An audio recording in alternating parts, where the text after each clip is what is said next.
Diálogos en movimiento. Voces que construyen, resisten y se organizan en el territorio. Porque cada historia cuenta. Hora Social. Construir comunidad desde sus voces.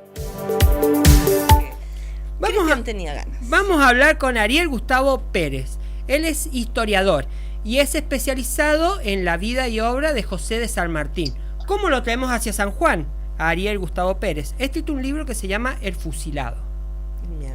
San Martín mandó a fusilar a 2 personas en su vida. 2 personas. Una de esas personas tiene el título de ser el primer gobernador de San Juan. Bien. Así empezamos nuestra historia.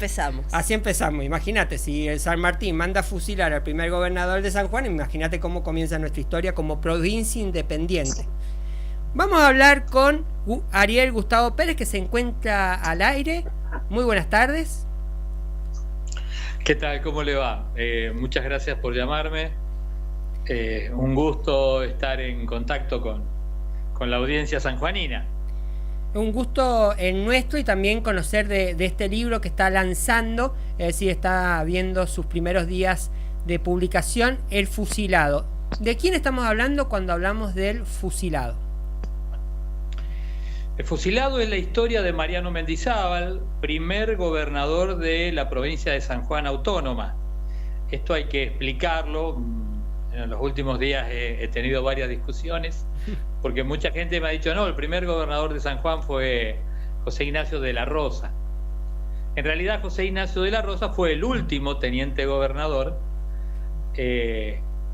delegado por el gobernador de la provincia de Cuyo, que en ese momento tenía cabecera en Mendoza, y era José de San Martín. O sea, de la Rosa fue el último teniente de gobernador de San Juan como provincia integrante de la provincia de Cuyo. Bien. Y Mariano Mendizábal fue el primer gobernador de una San Juan autónoma, digamos ya como provincia, no dentro de Cuyo, sino con autoridades elegidas por los mismos vecinos de San Juan. Bien, es cuando se forma la primera asamblea de vecinos, digamos, de representantes. ¿Y por qué Mendizábal hace esa revolución? Bueno, es muy interesante la historia. Déjame que te vaya contando un poquito de más atrás, porque si no, no se va a entender. Claro, no sabemos cómo llega hasta ese momento. Claro, no se va a entender. Vos sabés que San Juan es famosa por tener el cuerpo de cazadores de los Andes. O sea, dentro del ejército de San Martín, del ejército de los Andes, había un cuerpo que era muy importante porque eran más de 1000 hombres, o sea, estamos hablando de casi el 20% de ese ejército, que eran los cazadores de los Andes. Los cazadores de los Andes era un cuerpo que se había formado en la provincia de San Juan con sanjuaninos y más que nada riojanos. Era un cuerpo muy importante en el cual después de Maipú, cuando todo se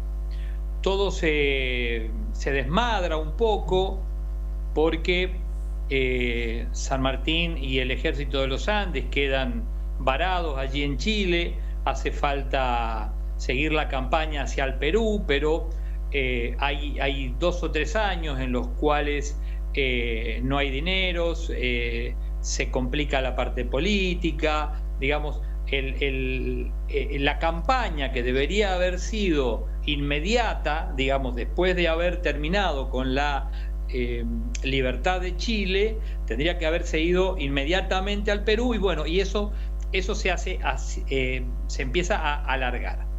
En ese momento San Martín, por miedo a que ese ejército que estaba mal pago, que no había cómo pagarle los sueldos, que estaba en Chile, que estaba cansado, que habían hecho toda esa campaña a Chile y que no tenían mucha esperanza, los manda de vuelta a San Juan. Es en ese momento en el cual se produce un levantamiento de ese cuerpo de cazadores de los Andes, acantonado en San Juan, en donde Mariano Mendizábal es uno de los cabecillas. Voltean al gobernador delegado de San Martín, que era De la Rosa, y Mendizábal es elegido primer gobernador.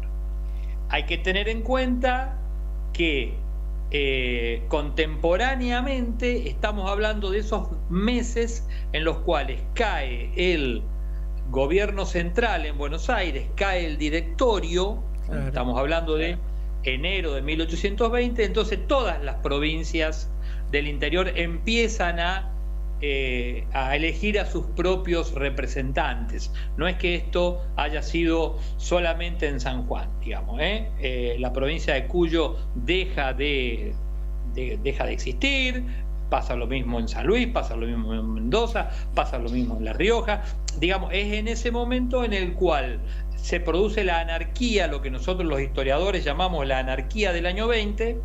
Claro. No hay una autoridad, por sobre todas las provincias.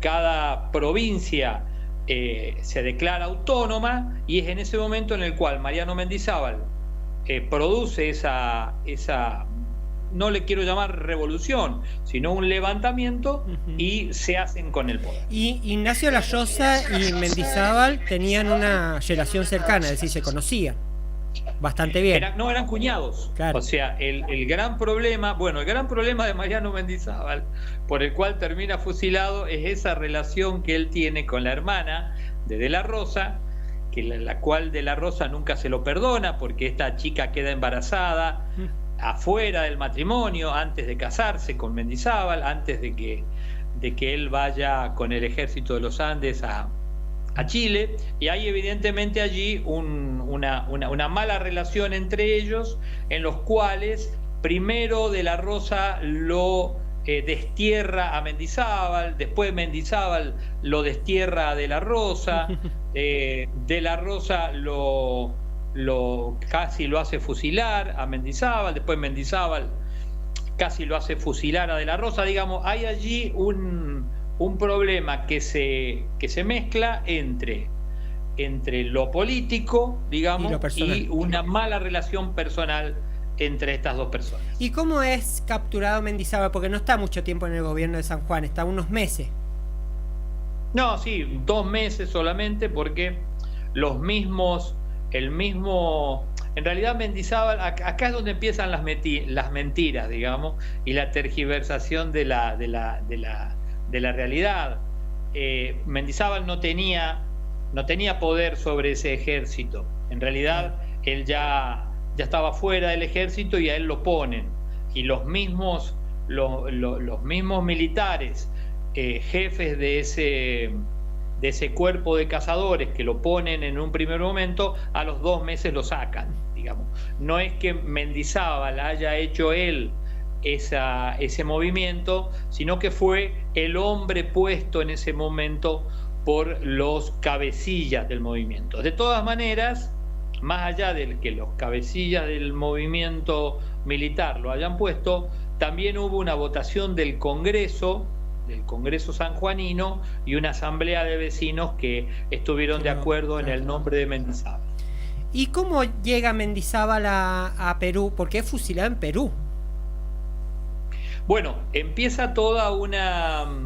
Mendizábal acá empieza lo lindo de la novela. Mendizábal se huye de la cárcel ayudado por su esposa, la hermana del gobernador saliente, y empieza toda un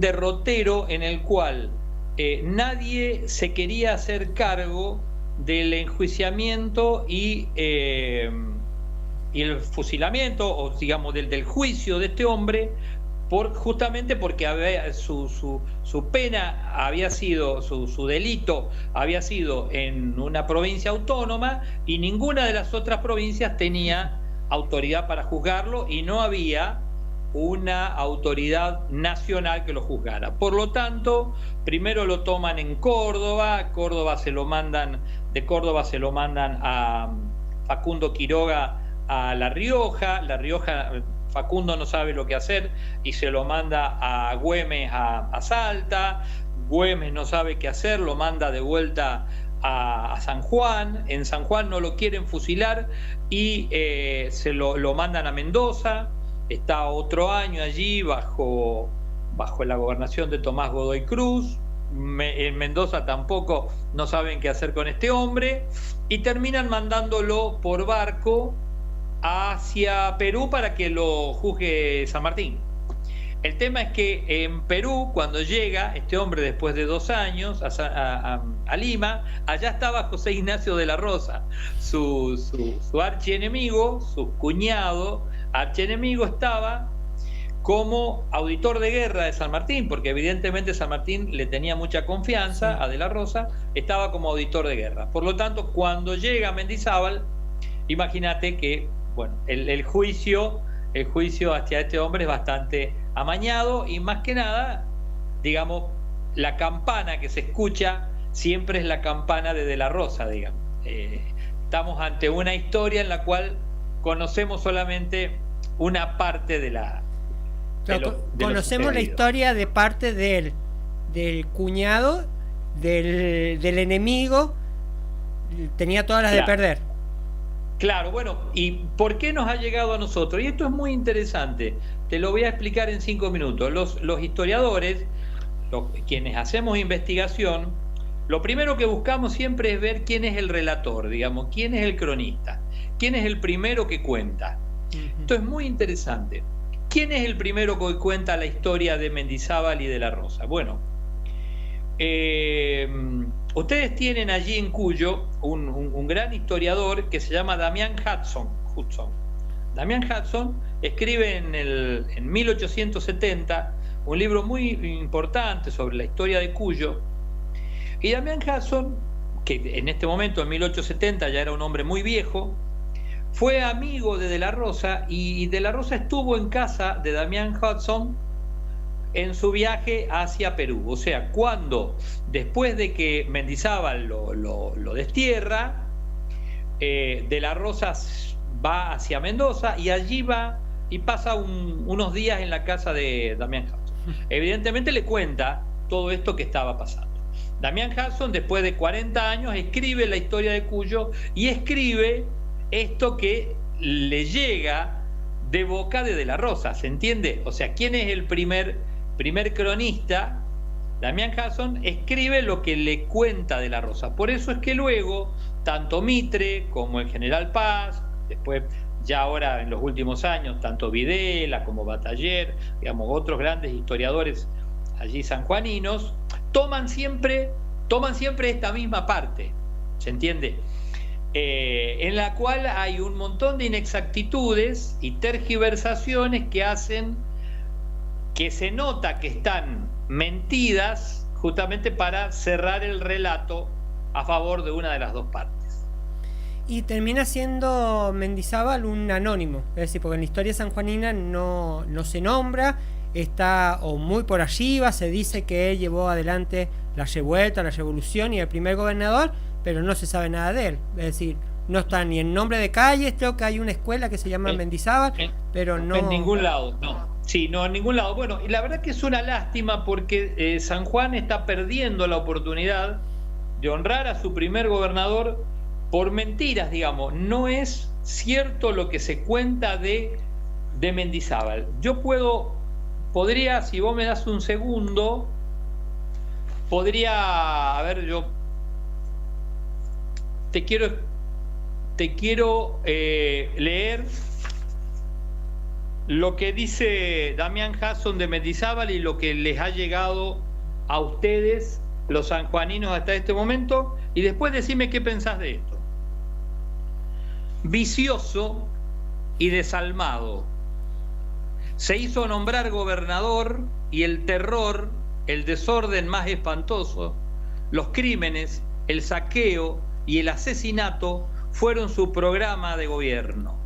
De carácter díscolo, su desmoralización, por su incorregible insubordinación, por sus desafueros constantes contra las autoridades y por el odio inveterado contra De la Rosa. Era un hombre grosero, habitualmente ebrio, irascible y licencioso. Su rostro abotagado revelaba la desvergüenza, el cinismo, la torpeza, la ignorancia de su carácter. Evidentemente... ¡Ah, qué bonito que lo describe! Claro, bueno, no hay manera de que esto no haya sido escrito por alguien que lo odiaba mucho, digamos. Claro. Lo más interesante es que no se verifica.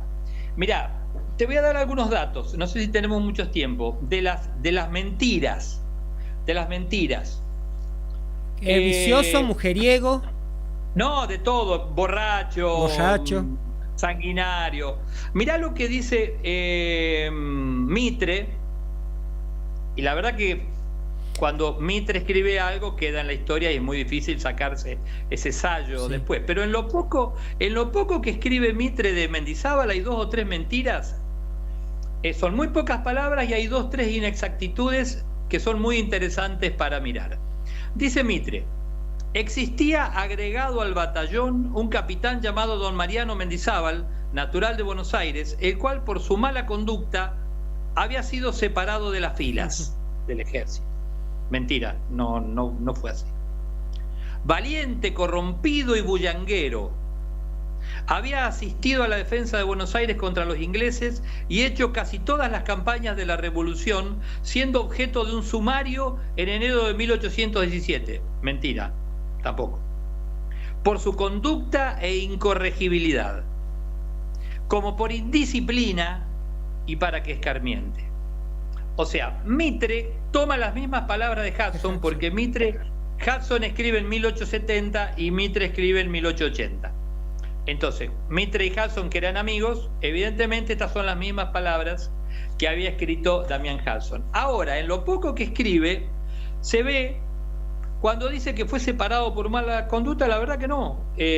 Mariano Mendizábal pide su retiro y después de 2 años es otorgado como a cualquiera que le dan el despido sin ningún problema. Yo tengo aquí el documento en donde le dan el retiro. No, de ninguna manera fue objeto de ningún tipo de sanción.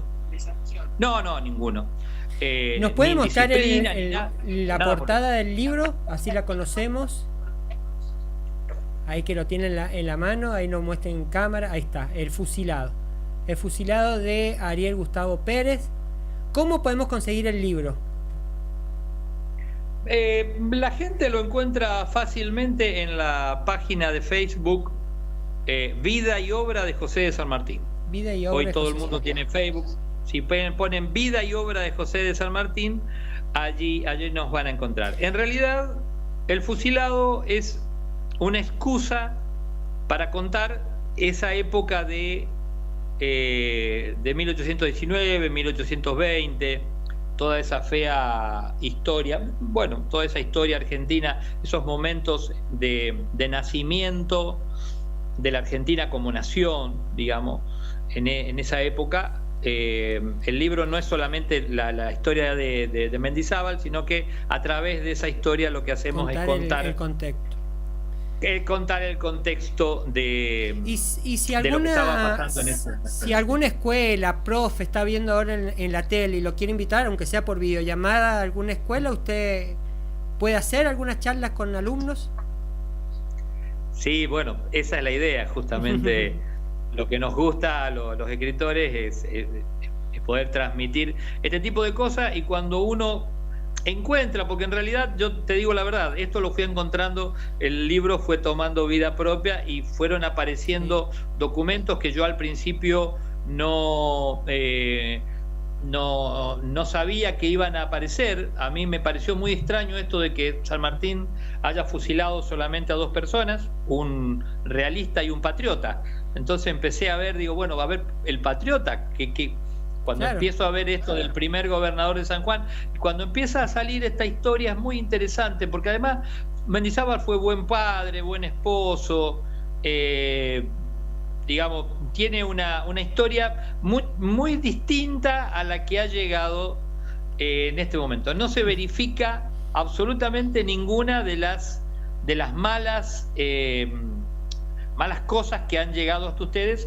Y bueno, es una lástima que una provincia tan importante como San Juan haya sacado de su historia nada más ni nada menos que a su primer gobernador por una información que llega errónea y llegó errónea de todos lados. Es decir, lo dejaron muy mal a Mendizábal. Me gustó una de las palabras, bullicioso.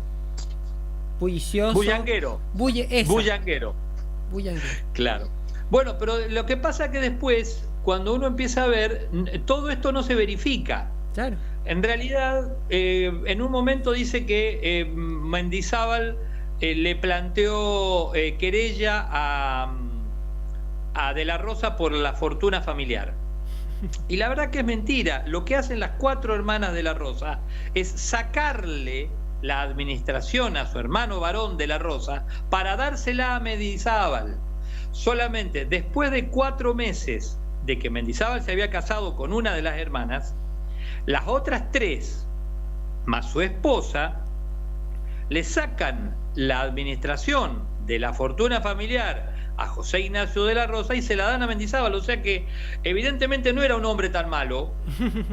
Claro, por lo menos tenía cariño de las hermanas, claro, de la Rosa. Claro, bueno, por eso te digo que hay cosas que no se verifican, porque si no las otras 3 hermanas, yo tengo el documento ante el juez en las cuales ellas se presentan y le piden y dicen que el nuevo administrador de la fortuna va a ser Mariano Mendizábal. Y ellas 4 lo firman, o sea que no se verifica que haya sido un hombre tan malo, porque si no, sus hermanas, sus cuñadas, que eran 3, de última tenían mayoría de firma,